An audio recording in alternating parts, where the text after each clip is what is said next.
அனைவருக்கும் இனிய காலை வணக்கம்.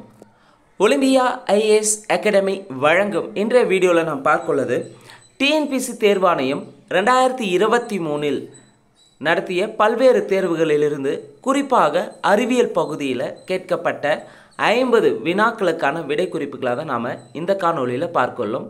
பார்ட் 2லேருந்து ஏற்கனவே நம்ம பார்ட் 1ல் பார்த்தீங்கன்னா 2024 டிஎன்பிசி தேர்வாணையம் 5 வெவ்வேறு வகையான தேர்வுகளை நடத்தியிருந்தது. ஐந்து வெவ்வேறு வகையான தேர்வுகளிலிருந்து சயின்ஸ் பகுதியில் இருக்கக்கூடிய 41 வினாக்களுக்கான விடை குறிப்புகளை பார்த்துருப்பேங்க. அந்த வீடியோவை பார்க்காதவங்க டிஸ்கிரிப்ஷனில் அதுக்கான லிங்க் தரப்பட்டுள்ளது, தேவையானவங்க பார்த்துக்காங்க. மேலும் புதிதாக நம்ம சேனலை பார்க்குறவங்க மறக்காமல் சப்ஸ்கிரைப் பண்ணிட்டு அண்ட் பெல் சிம்பிளை கிளிக் பண்ணிவிடுங்க. நீங்கள் பெல் சிம்பிளை கிளிக் பண்ணால் தான் நாங்கள் தொடர்ந்து அப்லோட் பண்ணுற வீடியோஸ் உங்களுக்கு நோட்டிஃபிகேஷன் வரும். நிச்சயமாக அப்கமிங்காக வரக்கூடிய குரூப் 4 எக்ஸாமும் சரி, குரூப் 2, 2A, குரூப் 1 எக்ஸாமும் சரி, நம்ம ப்ரீவியஸ் கொஸ்டின்ஸ் ரொம்ப ஹெல்ப்ஃபுல்லாக இருக்கும். அதிலும் குறிப்பாக ரீசெண்டில் இருக்கக்கூடிய கொஸ்டின் பேப்பர் வந்து ரொம்ப யூஸ்ஃபுல்லாக இருக்கும். எந்தெந்த பகுதியிலேருந்து எப்படியெல்லாம் கேட்டிருக்காங்க, ரிப்பீட்டடாக எந்தெந்த கொஸ்டின் கேட்டிருக்காங்கன்றதை பார்க்க போகிறோங்க. வீடியோஸும் முழுமையாக பாருங்கள், ஸ்கிப் பண்ணாமல் பாருங்கள். முதல் கேள்வி, பின்வருவனவற்றுள் எந்த வேதிப்பொருளானது சமையல் எரிவாயு, அதாவது எல்பிஜி சிலிண்டர் கேஸில் அடைக்கப்படும் எரிவாயுவில் சேர்க்கப்படுகிறது? Ethyl mercaptan. எத்தில் மெர்காப்டன்னா ஏன்னா நம்ம கேஸ் வந்து லீக்கேஜ் ஆகிறதுக்கு கண்டறிவதற்காக இந்த எத்தில் மெர்காப்டன் ஆட் பண்ணுறாங்க. கேள்வி 2, கூற்று காரணம். கூற்று, வளிமண்டல சுழற்சி பல்வேறு அளவுகளினால் ஆன காற்று சுழிகளால் வகைப்படுத்தப்படும். சரி. காரணம், வளிமண்டலத்தில் மாசுக்களை கரைப்பதிலும் கடத்துவதிலும் வளிமண்டல காற்று சுழிகள் முதன்மை பங்கு வகிக்கின்றன. கூற்று என்னன்னு பார்த்தீங்கன்னா, வளிமண்டல சுழற்சி பல்வேறு அளவுகளினால் ஆன காற்று சுழிகளால் வகைப்படுத்தப்படும். வளிமண்டலத்தில் மாசுக்களை கரைப்பதிலும் கடத்துவதிலும் வளிமண்டல காற்று சுழிகள் முதன்மை பங்கு வகிக்கின்றன. அப்போது சரியான விடை கூற்று மற்றும் காரணம் இரண்டும் சரி. மேலும் காரணம் என்பது கூற்றிற்கான சரியான விளக்கமாகும். கேள்வி 3, வகைப்பாட்டியலின் படிநிலையில் கீழ்நிலையில் உள்ள அலகு யாது? வகைப்பாட்டியலின் படிநிலையில் கீழ்நிலையில் உள்ள அலகு வந்து பார்த்தீங்கன்னா சிற்றினம். காலா அசார் கருங்காய்ச்சல். காலா அசார்னு சொல்ல, அது கருங்காய்ச்சல் கீழ்கண்டவற்றால் எவற்றால் உண்டாகின்றது? சரியான விடை லீஸ்மேனியா டோனவானி. கேள்வி 5, பின்வருவனவற்றில் எது லூயிஸ் அமிலம் இல்லை? அமோனியா. அதே BF3AL Cl3 BH3 இதெல்லாம் அமோனியா வகையில் சேர்ந்தது. சரி, லூயிஸ் அமிலத்தில் வரும். ஆனால் NH3 அமோனியா வந்து லூயிஸ் அமிலத்தில் வராது. கேள்வி 6, கூற்று காரணம். கூற்று, நல்ல உரம் காரத்தன்மை கொண்டதாக இருக்க வேண்டும். நல்ல உரம் என்பது காரத்தன்மை கொண்டதாக இருக்க வேண்டும். சரி. காரணம், சிறிது காரத்தன்மை கொண்ட மண் தாவரங்களின் வளர்ச்சிக்கு கட்டாயம் தேவை. சரி. அப்போ கூற்று காரணம் சரி. கேள்வி 7, டேஷ் மற்றும் டேஷ் அலைவரிசையில் டிவி நிகழ்ச்சிகள் ஒளிபரப்பப்படுகிறது? டிவி நிகழ்ச்சினாவே VHF அண்ட் UHF வரிசையில் தான் ஒளிபரப்பப்படுகிறது. VHF UHF. கேள்வி 8, குறிப்பிட்ட இனங்களின் பாதுகாப்பு திட்டங்களை அவற்றிற்கு தொடர்புடைய இடங்களுடன் சரியாக பொருத்தவும். அப்போ சிறுத்தை திட்டம். சிறுத்தை திட்டம் வந்து பார்த்திங்கன்னா குனோ தேசிய பூங்காவில் தொடங்கியிருப்பாங்க.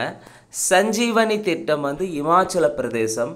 சிங்கம் திட்டம் பர்தா வனவிலங்கு சரணாலயம். கானமயில் திட்டம் பாலைவன தேசிய பூங்காவில் தொடங்கப்பட்டது. சிறுத்தை திட்டம் குனோ தேசிய பூங்காவில் பிரதமர் நரேந்திர மோடி தான் தொடங்கி வச்சிருப்பாரு. சஞ்சீவனி திட்டம் பார்த்தீங்கன்னா இமாச்சல பிரதேசத்திலும், சிங்கம் திட்டம் பர்தா வனவிலங்கு சரணாலயம், கானமயில் திட்டம் பாலைவன தேசிய பூங்காவில் தொடங்கப்பட்டது. சரியானுடைய ஆப்ஷன் பாம்பே. கேள்வி 9, யூகேரியாட் செல்லிலுள்ள மிகப்பெரிய உறுப்பு எது? யூகேரியாட் செல்லிலுள்ள மிகப்பெரிய உறுப்பு உட்கரு, நியூக்ளியஸ். கேள்வி 10, மிகவும் நிலைத்த தன்மை கொண்ட செயற்கை பொருள் உருவாக்குவதற்கான திட்ட வரையறை எதனை பின்பற்றுகிறது? மிகவும் நிலைத்த தன்மை கொண்ட செயற்கை பொருள் உருவாக்கத்திற்கான திட்ட வரையறை வந்து பார்த்தீங்கன்னா கிளிமீன், பேரட் ஃபிஷ்க்கு வந்து இருக்குது. கேள்வி 11, பின்வருவனற்றில் எது ஐட்ரைடு சேர்மங்களின் காரத்தன்மையின் சரியான வரிசை? ஸோ இந்த மாதிரி ஒரு கேள்வி ரிப்பீட் ஒரு தெரியாது கொஞ்சம் கன்ஃபியூஸான ஒரு கேள்வி மட்டும்தான் வந்து பார்த்திங்கன்னா நம்மளால் ஹேண்டில் பண்ண முடியாது. மீதி பொதுவாகவே சிலபஸ் ஏரியாட்ட ரிலேட்டடாக தான் கேட்டுனே இருக்காங்க. அப்போ பின்வருவனற்றில் எது ஐட்ரைடு சேர்மங்களின் காரத்தன்மையின் சரியான வரிசைனா SbH3 greater than AsH3 PH3 and NH3. NH3 விட PH3 பாஸ்பீன் இருக்கும், பாஸ்பீனை விட AsH3 வந்து அதிகமாக இருக்கும், AsH3 விட Sbனா டின்னு வரும், SN டின் வரும், SbH3 வந்து அதிகமாக இருக்குதுன்னு சொல்லியிருக்காங்க. இது ஐட்ரைடு சேர்மங்களின் காரத்தன்மையின் வரிசை வந்து கேட்டிருக்காங்க. ஒரு ரேரான கேள்வி. கேள்வி 12 கூற்று காரணம். ஸோ சயின்ஸ்லேயும் வந்து பார்த்திங்கன்னா கூற்று காரணம் கேட்குறாங்க. மினிமம் ஒரு கொஸ்டினான ஒரு எக்ஸாமில் கூற்று காரணம் வச்சு கேட்குறாங்க, பார்த்துக்கோங்க. கூற்று கண்ணாடியை வெட்டுவதற்கு வைரம் பயன்படுத்தப்படுகிறது. ஸோ கூற்று என்னென்னா கண்ணாடியை வெட்டுவதற்கு வைரம் பயன்படுகிறது, சரி. காரணம் வைரமானது அதிக ஒளிவிலகல் குறியீட்டை கொண்டுள்ளது. ஸோ கூற்று காரணம் சரி, ஆனால் வந்து காரணம் என்பது கூற்று காரணம் சரியான விளக்கம் கிடையாது. கேள்வி 13 மின்னோட்டத்தின் அலகு. மின்னோட்டத்தின் SI அலகு வந்து பார்த்திங்கன்னா ஆம்பியர் தான் சொல்லும். மின்னழுத்த வேறுபாடுனா வோல்ட்டு, பொருளின் அலகு மோல் வரும். ஸோ பொதுவாக வந்து யூனிட்ஸ்லேருந்து கேட்டிருக்காங்க ஃபிசிக்ஸில். ஸோ அந்த ஏழு அடிப்படை அலகுகளுடைய யூனிட்ஸ் தெரியணும். அதே போல் வழி அலகுகளுக்கு யூனிட்ஸ் நம்ம தெரிஞ்சு வச்சுருக்கணும். ஏன்னா இந்த பேசிக்கான கொஸ்டின் கேட்கும்போது இதுவும் தெரியாமல் போகக்கூடாது. கேள்வி 14 பொறுத்துக. கார்போட்ராக்சி கேசிரேசியே. கார்போட்ரோசி கேசிரேசியேனா பெர்டா கோசரிஸ். விக்டோரியா பொலிவியானா என்பது Q ஹெர்பேரியம். விக்டோரியா பொலிவியானா என்பது Q ஹெர்பேரியம். இம்பேசியன்ஸ் பேனன் என்பது எபோகாடுகளின் பாதுகாவலன். இம்பேசியன்ஸ் பேனன் என்பது எபோகாடுகளின் பாதுகாவலன். ஐபோமியா அக்வாட்டோரியன்சிஸ்னா சர்க்கரை வள்ளிக்கிழங்கு. ஐபோமியா அக்வாட்டோரியன்சிஸ் என்றது சர்க்கரை வள்ளிக்கிழங்கு. கேள்வி 15 பொறுத்துக. பூச்சிக்கொல்லி மருந்து நச்சுக்கள். பூச்சிக்கொல்லி மருந்து நச்சுக்கள்னாவே உயிரிய பெருக்கம், பயோ மேக்னிஃபிகேஷன் யூஸ் ஆகும் பூச்சிக்கொல்லி மருந்து நச்சுக்கள். அடுத்து நைட்ரஜன் ஆக்சைடு. நைட்ரஜன் ஆக்சைடை பொறுத்தவரையும் சுவாச நோய்களை ஏற்படுத்தக்கூடியது. அடுத்து carbon di oxide. Carbon di oxide CO2 carbon di oxide வந்து பார்த்திங்கன்னா உலக வெப்பமயமாதல் காரணமாக இருக்கிறது. குடிநீரில் நைட்ரேட் வந்து பார்த்திங்கன்னா ப்ளூ பேபி சின்ட்ரோம், அதாவது நீலக்குழந்தை நோய் அறிகுறி ஏற்படுகிறது. குடிநீரில் நைட்ரேட் வந்து கலந்திருந்தால் அது ப்ளூ பேபி சின்ட்ரோம், நீலக்குழந்தை நோய் ஏற்படுறதுக்கான வாய்ப்புகள் இருக்குது. கேள்வி 16 கீழ்கண்டவற்றில் எந்த ஒரு பாக்டீரியம் உணவை நஞ்சாக்குவதில் பங்கு பெறுகிறது? அப்போது உணவை நஞ்சாக்குவதில் பங்கு பெறும் பாக்டீரியம் கிளாஸ்டிரிடியம் போட்டுலிங்கம். ஸோ இந்த டாப்பிக்கை பொறுத்தவரை சிலபஸ் ரிலேட்டடான டாப்பிக்லேருந்து தான் கொஸ்டின் எப்போவுமே செட் பண்ணுறாங்க. எப்போவாவது ஒரு ரேராக வந்து பார்த்திங்கன்னா கேட்பாங்க. அப்போது ஸ்கூல் புக்ஸில் சிலபஸ் ஏரியன்டான டாப்பிக்கை கண்டென்ட்டை தெளிவாக படித்து ரிவைஸ் பண்ணிட்டுங்கன்னா நம்ம சயின்ஸை பற்றி அதிகமாக பயப்பட வேண்டிய கவலை இருக்காது. இப்போ பாக்டீரியான்னு கேட்டிருக்காங்க. பாக்டீரியா, பூஞ்சைகள், அடுத்து வந்து பார்த்திங்கன்னா புரோட்டோசோவா, இது அடுத்து வைரஸ், இது ரிலேட்டடான டாபிக் இருக்கக்கூடிய என்னென்ன நோய்கள் ஏற்படுது, எதனால் ஏற்படுது, அடுத்து பாக்டீரியாவினால் என்னென்ன பயன்கள் இருக்குது, பூஞ்சையினால் என்னென்ன பயன்கள், வைரஸால் என்னென்ன பயன்கள், அதே போல் வந்து வைரஸால் ஏற்படும் மனிதனுக்கு ஏற்படக்கூடிய நோய்கள், விலங்குகளுக்கு ஏற்படக்கூடிய நோய்கள், தாவரங்களுக்கு ஏற்படக்கூடிய நோய் என்று ஈச் அண்ட் எவ்ரி டாப்பிக்கையும் நம்ம சிலபஸில் இருக்கிற டாப்பிக்கு புக்கில் வந்து தேடி நம்ம படித்து வச்சுக்கணுங்கன்னா எடுத்து நோட்ஸும் எடுத்து வச்சுக்கணும் கூடவே. ஏன்னா லாஸ்ட் மினிட்ல நம்ம நோட்ஸை மட்டும்தான் ரிவிஷன் பண்ணணும், புக்கை எடுத்து ரிவிஷன் பண்ணவே கூடாது, பார்த்துக்கோங்க. கீழ்கண்டவற்றில் எந்த ஒரு பாக்டீரியம் உணவை நஞ்சாக்குவதில் பங்கு பெறுகிறது? கிளாஸ்டிரிடியம் போட்டுலினம். கேள்வி 17 பகல் நேரத்தில் சுற்றுச்சூழல் வீழ்ச்சி விகிதம் இவற்றின் மூலம் நிர்வகிக்கப்படுகிறது. பகல் நேரத்தில் சுற்றுச்சூழல் வீழ்ச்சி வீதம் எவற்றின் மூலம் வந்து நிர்வகிக்கப்படுனா காற்றின் வேகம், சூரிய ஒளி, நிலப்பரப்பு முறை, இவை அனைத்துமே முதல் 3 மட்டும் வரும். காற்றின் வேகம், சூரிய ஒளி, நிலப்பரப்பு அம்சங்கள் மட்டும்தான் வரும். சரியானது 1, 2, 3 மட்டும் சரியாக வந்திருக்கு. அந்த முகிலுரை வராது. கேள்வி 18 கீழ்கண்ட நூல் ஐசக் நியூட்டனால் 1685 to 1686 எழுதப்பட்டதுன்னு கேட்டிருக்காங்க. அப்போ எந்த நூல் பார்த்தீங்கன்னா ஐசக் நியூட்டனால் 1685 முதல் 1686 எழுதப்பட்டதுன்னா பிரின்சிபியா மேத்தமேட்டிக்கா என்ற நூலை தான் எழுதியிருப்பார். 1685லேருந்து 86 என்ற காலவெளியில் எழுதியிருப்பார். பிரின்சிபியா மேத்தமேட்டிக்கா. கேள்வி 19. ஹபல் விதி எதனை அடிப்படையாக கொண்டது? ஹபல் விதி பொறுத்தவரையும் வந்து டாப்ளர் விளைவை அடிப்படையாக கொண்டது, டாப்ளர் எஃபெக்டை அடிப்படையாக கொண்டது. ஹபல் விதி எதனை அடிப்படையாக கொண்டது? டாப்ளர் விளைவு. கேள்வி 20. கோவிட்-19 வைரஸில் எந்த மரபு பொருள் உள்ளது? கோவிட்-19 வைரஸில் எந்த மரபு பொருள் உள்ளது? இது கரண்ட் அஃபேர்ஸ் ரிலேட்டடாக இருந்தாலும் பயாலஜிக்கலான டேர்மு. ஸோ கோவிட்-19 வைரஸில் எந்த மரபு பொருள் இருந்ததுன்னு பார்த்தீங்கன்னா இது வந்து பார்த்திங்கன்னா SSRNA, அதாவது ஒரு இலை RNA, சிங்கிள் செல் RNAன்னு சொல்லுவாங்க. ஒரு இலை RNA மரபு பொருள் இருந்தது இது கோவிட்-19 வைரஸில். கேள்வி 21. இந்தியாவின் எந்த மாநிலத்தில் அதிக எண்ணிக்கையில் உயிரி வாயு உற்பத்தி ஆலைகள் அமைந்துள்ளது? பயோகாஸ் பிளான்ஸ் வந்து பார்த்திங்கன்னா அதிகமாக இருக்கக்கூடிய ஸ்டேட் வந்து மகாராஷ்டிரா. இந்தியாவின் எந்த மாநிலத்தில் அதிக எண்ணிக்கையில் உயிரி வாயு உற்பத்தி ஆலைகள் இருக்குன்னா மகாராஷ்டிரா. கேள்வி 22. அமேசான் காடு உலகின் மிகப்பெரிய மழைக்காடு ஆகும். இதனை டேஸ் என்று கூறுவது 6th புக்கில் வரும், நியூ புக்லேயே. அமேசான் காடு பார்த்திங்கன்னா உலகின் மிகப்பெரிய மழைக்காடுன்னு சொல்கிறாங்க. இது என்னன்னு சொல்கிறாங்க? பூமியின் நுரையீரல் என்று அழைக்கப்படுகிறது அமேசான் காடு. லங்ஸ் ஆஃப் தி பிளானட் என்று அழைக்கப்படுகிறது. கேள்வி 23. வில்லியம் பியூமாண்ட் என்பவர் ஒரு அறுவை சிகிச்சை மருத்துவர் ஆவார். இவர் டேஸ் என்று அறியப்படுகிறார். 10th science book. So William Beaumont என்னன்னு அழைக்கிறாங்கன்னா இறப்பைசார் உடற்செயலியலின் தந்தை என்று அழைக்கப்படுகிறார். 10th பாக்ஸ் கொஸ்டினே தந்திருப்பாங்க, 10th சயின்ஸ் புக்கில் இருக்குது. இறப்பைசார் உடற்செயலின் தந்தை என்று அழைக்கப்படுகிறார் வில்லியம் பியூமாண்ட். கேள்வி 24. கிளைகாலிசிஸ் நடைபெறும் இடம் எது? கிளைகாலிசிஸ் நடைபெறும் இடம் சைட்டோபிளாசம். கேள்வி 25. கூற்று காரணம். கூற்று: பிரியோபைட் தாவரங்கள் மண்ணரிப்பை தடுக்கிறது. ஸ்பாக்னம் அதிக பொருளாதார மதிப்புடையவை. காரணம்: ஸ்பாக்னம் அதிக நீரை உறிஞ்சக்கூடியது, எனவே பண்ணை நாற்றாங்கால்களில் பயன்படுத்தப்படுகிறது. பீட் என்ற நிலக்கரியை போன்ற விலை மதிப்புடைய எரிபொருள் ஸ்பாக்னத்திலிருந்து பெறப்படுகிறது. அப்போ கூற்று காரணம் ரெண்டுமே சரி, மேலும் காரணம் கூற்றுக்கான சரியான விளக்கமாகும். கேள்வி 26. அறை வெப்பநிலையில் திரவ நிலையில் காணப்படும் ஒரே அலோகம் எது? புரோமின். அறை வெப்பநிலையில் திரவ நிலையில் காணப்படும் ஒரே அலோகம் கேட்டிருந்தா புரோமின், உலோகம் கேட்டிருந்தா மெர்க்குரி வந்திருக்கும் அறை வெப்பநிலையில் ஸோ இந்த கேள்வி பார்த்தீங்கன்னா பேசிக்காக ஒரு கேட்கக்கூடியதான், ஸோ ரிப்பீட்டடாகவும் கேட்கக்கூடிய ஏரியா தான். கேள்வி 27. பொட்டாஷ் படிகாரம் என்பது டேஸ் கலந்த கலவையாகும். பொட்டாஷ் படிகாரம் என்பது டேஸ் கலந்த கலவையாகும். 9th சயின்ஸ் புக்கில் மேபி இருக்கிறதுக்கு வாய்ப்புகள் இருக்குது. ஸோ கெமிஸ்ட்ரி ஏரியாவில் பொட்டாஷ் படிகாரனாவே potassium sulphate plus aluminium sulphate கலந்த கலவை. பொட்டாஷ் படிகாரனாவே potassium sulphate and aluminium sulphate கலந்த கலவை தான். ரெண்டுத்துலேயும் சல்பேட்னு முடிஞ்சிருக்கணும். எதில்?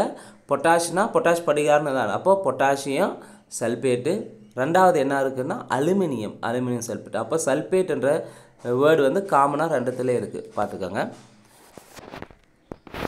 கேள்வி 28. இந்த கேள்வி பார்த்திங்கன்னா பேசிக்கான கேள்வி, கண்டிப்பாக எல்லாருக்கும் தெரிஞ்சிருக்க கேள்வி தான். ஆனால் ரிப்பீட்டடாக கேட்குறாங்க, 2-3 எக்ஸாமில் கேட்டு வச்சுருக்காங்க.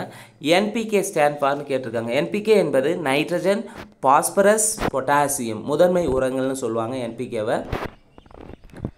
கேள்வி 29.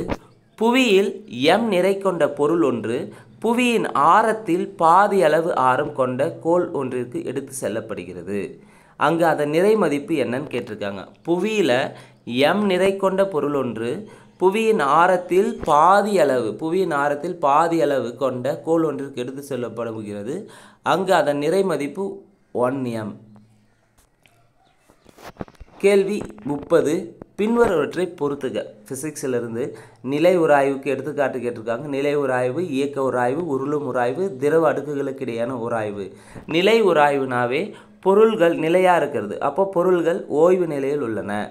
இயக்க உராய்வுனா பொருள்கள் இயக்கத்தில் உள்ளன. உருளும் உராய்வுனா மிக குறைந்த உராய்வு ஏற்படும் உருளும் உராய்வில். அதே திரவ அடுக்குகளுக்கு இடையான உராய்வு வந்து பாகியல் பண்பு, விஸ்காசிட்டி. சரியானுடைய option A. கேள்வி 31. முதல் உலக பொருட்காட்சி நடைபெற்ற இடம் மற்றும் ஆண்டு கேட்டிருக்காங்க. முதல் உலக பொருட்காட்சி வந்து எங்கே நடந்ததுன்னா லண்டனில் நடந்திருக்கும். 1851 நடந்தது. முதல் உலக பொருட்காட்சி லண்டனில் 1851 நடந்தது. கேள்வி 32. பயன்படுத்துதல் மற்றும் பயன்படுத்தாமை கோட்பாட்டை முன்மொழிந்தவர் வந்து லாமார்க்கு. பயன்படுத்துதல் மற்றும் பயன்படுத்தாமை கோட்பாட்டை முன்மொழிந்தவர் யார்? லாமார்க். கேள்வி 33. டார்வின், சார்லஸ் டார்வின் தன்னுடைய 1835 ஆண்டு பயணத்தில் இந்த தீவுகளில் உள்ள தாவர மற்றும் விலங்குகள் குறித்து ஆராய்ச்சி மேற்கொண்டார். ஸோ சார்லஸ் டார்வின் தன்னுடைய ஆய்வு பயணத்தில் வந்து பார்த்தீங்கன்னா 1835 எந்த தீவுகளில் தாவரங்கள் விலங்குகள் ஆராய்ச்சி செஞ்சார்னு பார்த்தீங்கன்னா கலபாகஸ் தீவுகளில். எப்போ? 1835 கலபாகஸ் தீவுகளில். கேள்வி 33. கிரப்ஸ் சுழற்சி நடைபெறும் இடம் எது? கிரப்ஸ் சுழற்சி நடைபெறும் இடம் மைட்டோகாண்ட்ரியத்தின் மேட்ரிக்ஸில் நடைபெறக்கூடியது. கிரப்ஸ் சுழற்சி எங்கே நடைபெற உள்ளது? மைட்டோகாண்ட்ரியத்தின் மேட்ரிக்ஸ். கேள்வி 35. 2,4,5 டீனா என்ற கலைக்கொல்லியின் வேதியியல் பெயர் கேட்டிருக்காங்க. ரசாயன பெயர் 2,4,5 டி என்ற கலைக்கொல்லியின் ரசாயன பெயர் என்னன்னு கேட்டிருக்காங்க. 2,4,5 trichloro phenoxy acetic acid. Trichloro phenoxy acetic அமிலம். ட்ரைக்ளோரோ ஃபீனாக்சி அசிட்டிக் அமிலம் தான் இதனுடைய ரசாயன பெயர். கேள்வி 36. சுற்றுச்சூழல் அறிவியல் மற்றும் தொழில்நுட்ப இதழ் வெளியிட்ட ஆராய்ச்சி ஆய்வின்படி மழைநீர் எப்போதும் ரசாயனங்களால் மாசுபட்டுள்ளதால் இனி குடிக்க முடியாது. பின்வருவனற்றுள் எப்பொழுதும் மாசுபடுத்த ரசாயனத்தை கண்டுபிடின்னு கேட்டிருக்காங்க. அப்போது எந்த ரசாயனம் வந்து மாசுபடுத்தக்கூடியதுன்னா பாலிஃப்ளோரோ அல்கைல் பொருட்கள். பாலிஃப்ளோரோ அல்கைல் சப்ஸ்டன்சஸ் தான் வந்து பார்த்திங்கன்னா எப்பொழுதும் மாசுபடுத்த ஏற்படுத்தும் ரசாயனம். பாலிஃப்ளோரோ அல்கைல் பொருட்கள். கேள்வி 37. கொரோனா வைரஸ் என்ற சொல் முதலில் நேச்சர் அறிவியல் ஆய்விதழில் வெளியிடப்பட்ட ஆண்டு. கரோனா பீரியடில் அதுக்கு அடுத்து தான் வந்த தேர்வுகளில் கேட்கப்பட்டது தான் கரோனா ரிலேட்டடான வைரஸ். ஏன்னா அது ஒரு வைரஸ். ஸோ கண்டிப்பாக வந்து பயாலஜி எக்ஸாமாக கேட்டிருக்காங்க. அப்போ கரோனா வைரஸ் என்ற சொல் முதலில் நேச்சர் அறிவியல் ஆய்விதழில் வெளியிட்ட ஆண்டு எப்போன்னு பார்த்தீங்கன்னா 1968. 1968 முதல் தேசிய கல்விக் கொள்கை அந்த ஆண்டு தான் வந்து பார்த்திங்கன்னா கரோனா என்ற வைரஸ் சொல்ல வந்து ஃபஸ்ட்டு நேச்சர் ஆய்விதழில் வெளியிட்டிருக்காங்க. கேள்வி 38. சூரியனில் எந்த வாயு அதிகமாக இருக்குது? சூரியனாவே அதிகபட்சமாக ஹைட்ரஜன் வாயுவும் அதற்கடுத்து ஈலியன் வாயுவும் இருக்குது. கேள்வி 39. மியாசிஸ் பகுப்பில் மறுசேர்க்கை நடைபெறும் நிலை எது? இன் மியாசிஸ் ரீகாம்பினேஷன் அக்யோசன். அப்போ மியாசிஸ் பகுப்பில் மறுசேர்க்கை நடைபெறுவது எங்கன்னா ப்ரோ நிலை, அதாவது ப்ரோபேஸ் நிலை, முதல் நிலை 1ல் தான் மியாசிஸ் பகுப்பில் மறுசேர்க்கை நடைபெறுகிறது. முதல் நிலை 1. கேள்வி 40. எந்த நிலையில் மைட்டோகாண்ட்ரியாவின் டிஎன்ஏ இரட்டிக்கின்றது? எந்த நிலையில் மைட்டோகாண்ட்ரியாவின் டிஎன்ஏ இரட்டிக்கிறதுனா G2 பேஸ், அதாவது G2 நிலையில். கேள்வி 41. டேஸ் என்ற குருதி பிரிவினை சார்ந்தவர் உலக குருதி கொடையாளர் என்று அழைக்கப்படுகிறார். டேஸ் என்ற குருதி பிரிவுனா எந்த பிளட் குரூப் வந்து பார்த்திங்கன்னா யூனிவர்சல் டோனர் என்று அழைக்கப்படுகிறது. யூனிவர்சல் டோனர்னா ஓ பிளட் குரூப் தான் பார்த்திங்கன்னா யூனிவர்சல் டோனர். அதாவது இந்த ஓ பிளட் குரூப்புக்கு எந்த பிளட் குரூப்புனாலும் கொடுக்கலாம், அதுதான் யூனிவர்சல் டோனர். கேள்வி 42. தமிழ்நாட்டில் தேசிய தொல்லுயிர் படிம மரப்பூங்கா எங்கு அமைந்துள்ளது? தமிழ்நாட்டில் தேசிய தொல்லுயிர் படிம மரப்பூங்கா ஸ்கூல் புக்கில் தான் இருக்குது. ஸோ இது வந்து பார்த்திங்கன்னா பாக்ஸ் போட்டே கொடுத்துருப்பாங்க. தமிழ்நாட்டில் தேசிய தொல்லுயிர் படிம மரப்பூங்கா வந்து விழுப்புரம் மாவட்டத்தில் உள்ளது. கேள்வி 43. தானிய பயிர்களில் வைக்கோல் இலையினை அதிகப்படுத்த தேவைப்படும் தனிமம் டேஸ் ஆகும். தானிய பயிர்களில் வைக்கோல் இலையினை அதிகப்படுத்த தேவைப்படும் தனிமம் எது? பாஸ்பரஸ். கேள்வி 45. கீழ்கண்டவற்றுள் வண்ண தொலைக்காட்சி அமைப்பின் முதன்மை நிறமிகள் யாவைன்னு கேட்டிருக்காங்க. Primary colours in colour TV system. அப்போ கலர் டிவியில் வந்து வண்ண தொலைக்காட்சியில் முதன்மை நிறங்களாக இருக்கிறது RGY, அதாவது ரெட் கிரீன் எல்லோ, சிவப்பு பச்சை மஞ்சள். சிவப்பு பச்சை மஞ்சள் தான் கலர் டிவியில் வந்து பார்த்திங்கன்னா வண்ண தொலைக்காட்சியில் முதன்மை நிறங்களாக இருக்குது. சிவப்பு பச்சை மஞ்சள். 46வது கேள்வி, கீழ்கண்டவற்றுள் கிரே என்பது எதன் அலகு? கிரே என்பது கதிர்வீச்சின் அலகு. கதிர்வீச்சின் எஸ்ஐ அலகு ஆன்சர்னு சொல்லலாம், இதனுடைய மறு அலகுன்னு சொல்லலாம். கதிர்வீச்சின் அலகு கிரே என்பது கதிர்வீச்சின் அலகாகும். கேள்வி 47, டர்னர் சிண்ட்ரோமில் காணப்படும் குரோமோசோம்களின் எண்ணிக்கை. டர்னர் சிண்ட்ரோமில் காணப்படும் குரோமோசோம்களின் எண்ணிக்கை 45.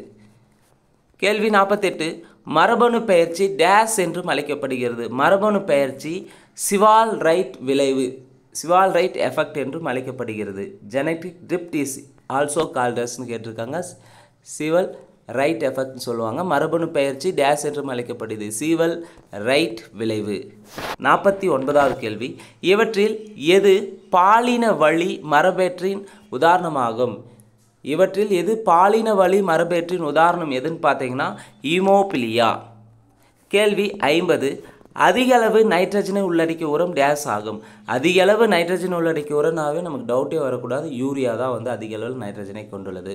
ஸோ இந்த வீடியோவில் பார்த்தீங்கன்னா 50 ப்ரீவியஸ் சயின்ஸ் கொஸ்டினை பார்த்துருக்குறோம். குறிப்பாக 2023 நடந்த கேள்வியை தான் நம்ம வந்து பார்த்துருக்குறோங்க. நிச்சயமாக அப்கமிங்காக வரக்கூடிய எல்லா போட்டித் தேர்வுகளுக்கும் சயின்ஸ் பகுதியிலேருந்து எளிமையாக வந்து தேர்வை வந்து எதிர்கொள்வதற்கு இந்த வீடியோஸ் வந்து ஹெல்ப்ஃபுல்லாக இருக்கும். இந்த வீடியோ பற்றி எதனா கமெண்ட் இருந்தால் மறக்காமல் கமெண்ட் செக்ஷனில் கமெண்ட் பண்ணுங்கள். டிஎன்பிஎஸ்சி எக்ஸாம் ப்ரிப்பேர் பண்ணுற உங்கள் ஃப்ரெண்ட்ஸ்க்கு ஷேர் பண்ணுங்கள். நன்றி, வணக்கம்.